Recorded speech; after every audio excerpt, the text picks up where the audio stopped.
Hey, what's up guys? I'm going to be installing the S&B filter on my 2016 GMC Sierra 3500 Denali with Duramax. And here it is. Here's the directions. And so what you want to do is you want to start by disconnecting the the black negative battery cables from both batteries. You're going to need a long extension. I use a 1/4 inch like this one with a 10mm at the end.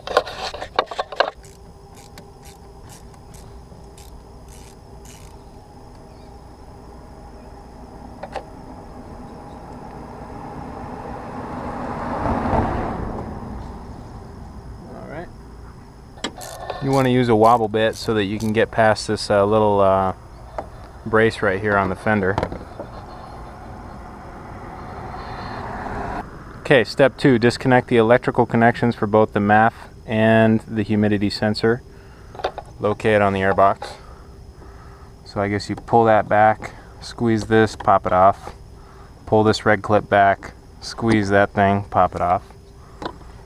And then just to get this out of my way, I'm going to go ahead and disconnect that from the CAC charge pipe. Alright, step 3, loosen the hose clamp at the turbo mouthpiece right here. Alright, next step is to disconnect this hose clamp here. Turbo mouthpiece, it's an 8mm, or you can use a flat blade. I think it's a lot easier to use the socket. 4. Remove the plastic push pins, the 4 plastic push pins on the far left side of the fender liner to gain access to the front crossbar. To remove the push pins, use a flat blade screwdriver. Yeah, I'm not going to do that because I don't want to mess up my engine cover. I'm going to use one of these. It's a little trim piece removal tool. There we go. I'm going to put these in the resonator.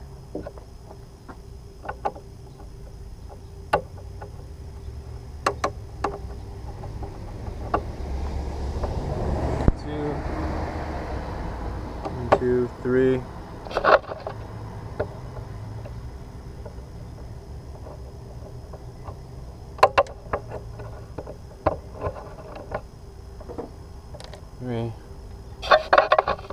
And here's the 4th one.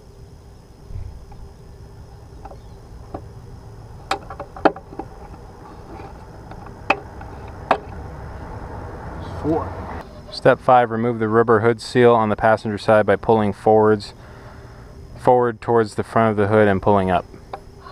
So they want me to remove this thing, or I guess the rubber hood seal. Maybe it's all one piece. Yeah, it's all one piece. It's just taped on there with double sticky tape. So once you pull it off to get to these 2 nuts, you can just put more sticky tape and put it back on.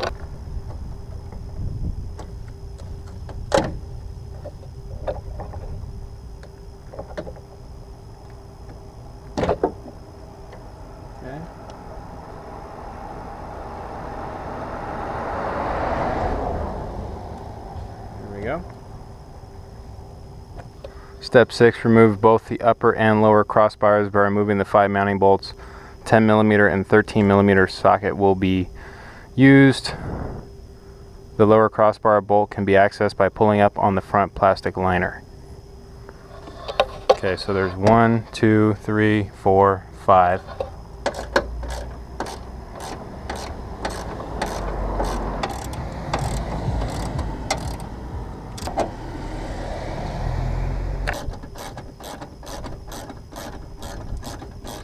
This is also a 13mm.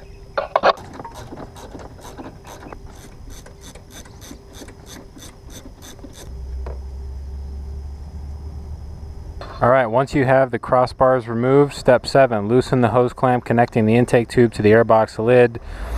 Then remove the intake tube from the truck. Wow, that was loose. That's not good. Step 8, remove the airbox lid and air filter by removing the 2 screws by the fender, then carefully pull the lower portion of the airbox up and out of the 2 rubber grommets.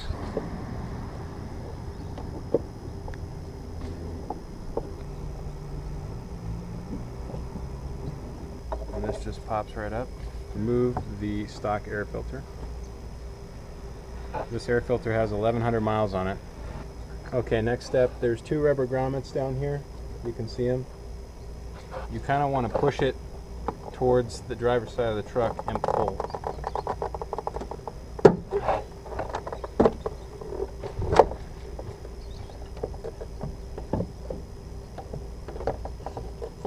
There we go. Step 9. Remove the 4 bolts mounting the airbox tray. Remove the mounting tray from the truck. Save all hardware. I don't know if I'm reusing this tray or not, but don't want to lose the parts. Just pick the tray up. There we go. Step 10. Between the battery and the fender, remove the nut mounting the coolant reservoir.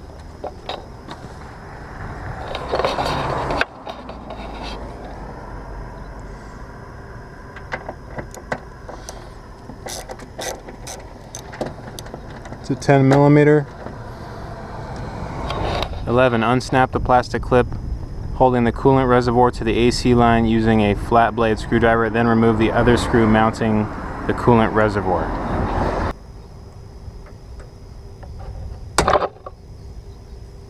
There we go.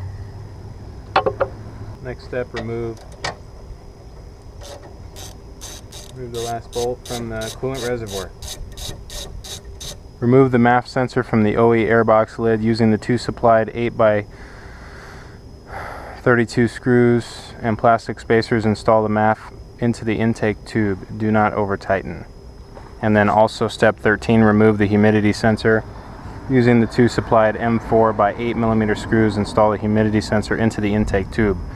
Do not over tighten. Okay, as you can see, the MAF sensor is facing, so here's the filter.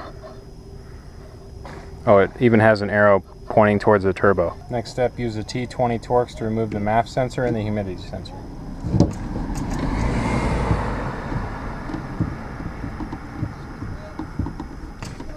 Be gentle, there's an O-ring. And note the direction. So this is, these fins are pointing towards the filter. Fins towards the filter. Now you want to remove the humidity sensor using a T20 Torx. Metal towards the filter, metal towards the filter. Alright, here's the SMB intake tube. So you want to go just like that.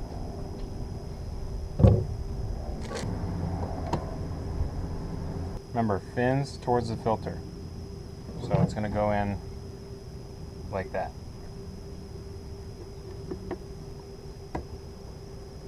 Get them started. There you go.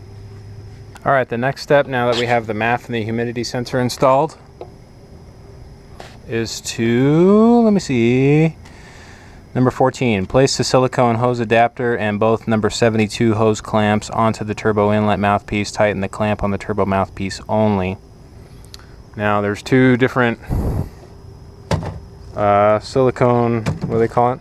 Silicone adapters. Bigger one is for down here at the bottom. Obviously, this is the only one left, so that's the one that's going to go on the turbo mouthpiece. Size 72. Size 72. Next step, put the silicone hose adapter over the turbo mouthpiece.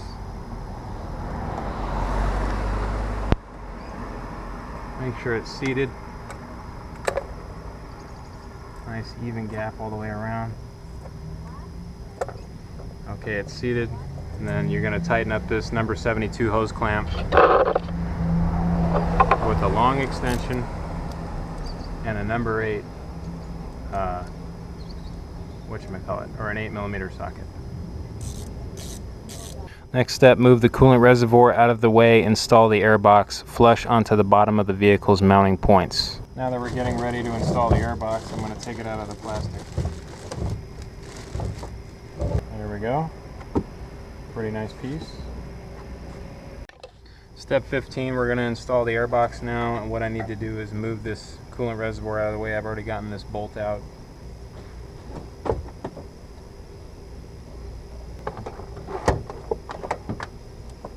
Okay, you can see that the bolts aren't really lining up that well, but I'll make it work. Okay, now that I have the airbox sitting in here, I need to use these 4 original bolts that came out of the tray that was underneath here to install this one. And the reason that the tray doesn't go back in is because you have that cold air coming up from under the fender. So I'll go ahead and try and film this.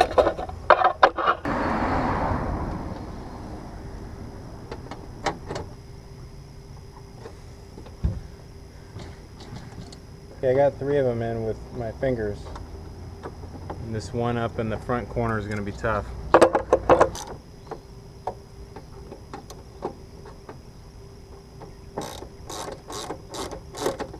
Okay, now that I've got everything bolted down, it's nice and tight. You can see the ingenious design is you have air coming from underneath in front of the fender and air coming from the fender, which has like a cold air scoop right in here. You can kind of see where my finger is. Scoops in air, brings it up the fender into the filter, and then you have air coming up here, so it's going to breathe a lot better. Install the plug. I'm not going to do that. 17. Once the airbox is bolted down, install the box seal onto the airbox. You just want to install the flange facing that way.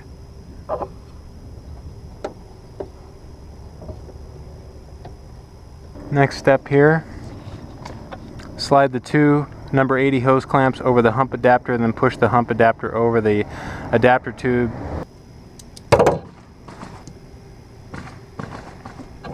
Still too tight. Okay, there we go.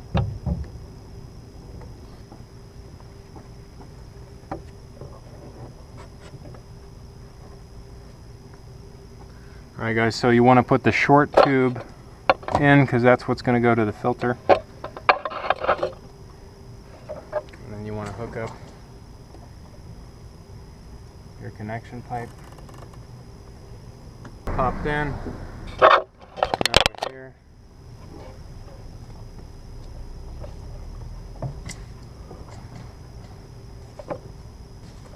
Leave everything loose for now so you can adjust. Next step, guys, install the filter with the long piece facing down. Okay, that goes down.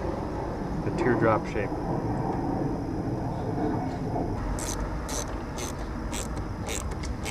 Alright guys, so I actually forgot something. I have to remove this piece probably because I forgot to bolt back down the coolant reservoir.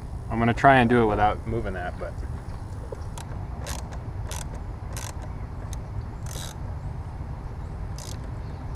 nice and tight, nice and tight. Everything seems to be the way it should be. Here we go. Alright, the next step is to go ahead and route these wiring harnesses back. So I'm going to take this first one here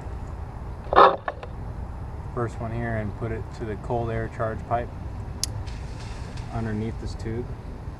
Second one goes underneath this tube to the mat. Click it on and then push the white thing forward, lock it in. Third one goes over the top, and that's for the humidity.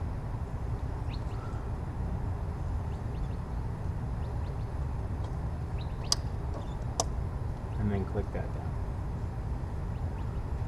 Okay, step 25, we're going to go ahead and take the brown paper off of this cap, and we're going to take this rubber seal and put it around the edge.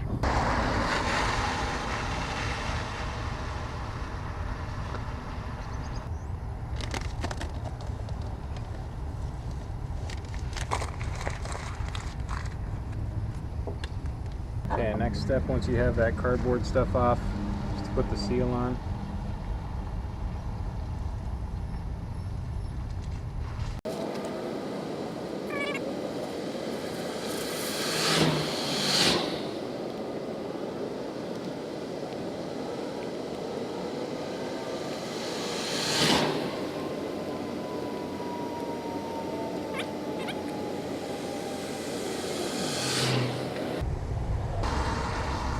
Alright, one of the last steps here is installing these screws with the rubber washers onto the to hold this lid down on the filter.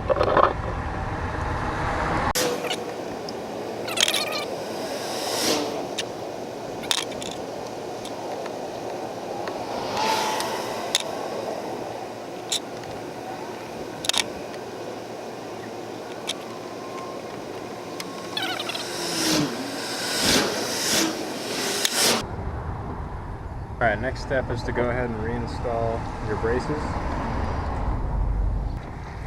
This is going to be a 13 millimeter. Fin goes down on the fender side.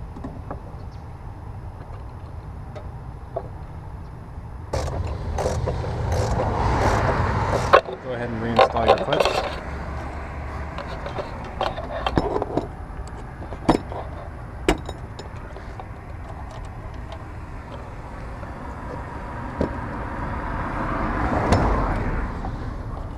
Alright, next step, you're going to go ahead and reinstall your rain thing. You want to dry this off because you have to use double sticky tape.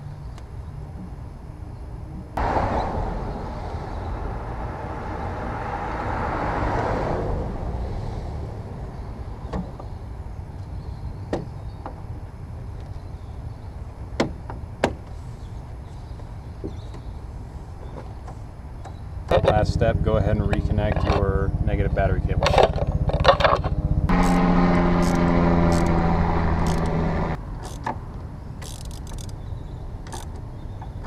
There you have it, guys. That is the install of the S&B intake on the 2016 or 2015 GMC Sierra or Chevrolet Silverado equipped with the Duramax. I got the dry filter. This kit says it's supposed to take about an hour to install. I would believe that if it wasn't raining on me today, but it did. It started pouring rain, so I had to take about an hour break. Anyway, just make sure all your connections are good, and go ahead and make sure that all your clamps are tight. Everything's good. Don't forget, guys, when you go to reinstall the coolant down there, make sure you reclip in your AC line. Reconnect your negative battery cables. Make sure you don't have any parts or tools laying up here, which is where I usually keep them. Make sure everything is clipped down, and that's it, guys. So I'm going to go ahead and start the truck right now and make sure there's no leaks. Alright, guys, truck is running. There doesn't appear to be any problems. There's no leaks or anything that I can tell. And most importantly, there's no check engine light or anything on the dash. So I'm going to go ahead and drive the truck around and see how it performs. Let you know if the intake air temperature, the throttle response, or any of that stuff changed. And I'll go ahead and make a video of that as well.